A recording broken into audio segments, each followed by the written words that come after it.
अनेक जणांच्या घराची धूळदाणी झाली रे. अरे म्हणून तुम्हाला विनंती आहे, तुम्ही जिजा माता व्हा ना. शिवाजीराजे जन्माले घाला. जिजा मातेच्या पोटात 7 महिन्याचा गर्भ होता. किती महिन्याचा? 7 महिन्याचा. तेव्हा जिजा मातेला एका बाईने विचारलं होतं, म्हणे जिजा माता तुमच्या पोटात 7 महिन्याचा गर्भ आहे, तुम्हाला कसं वाटते?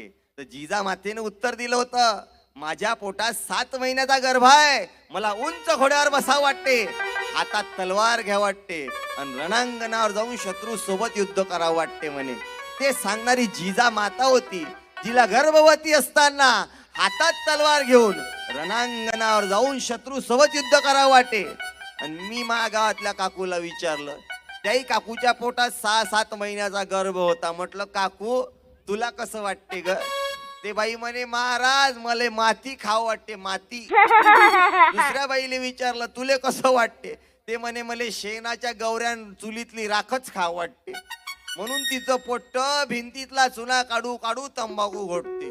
तुका म्हणे अर्जुना खावे तंबाखू चुना, तोची भक्त झाला वाजुना. एका कॉलेजच्या पोरानं पोरीले विचारलं, म्हणते क्या बोलती तू? ते म्हणे क्या मैं बोलू बे? म्हणे सुन, म्हणे सुना आहे का तंबाखू चुना? दारात बसल्या दोघी सासू सुना हो, दारात बसल्या दोघी सासू सुना हो. एक तंबाखू घोटते दुसरी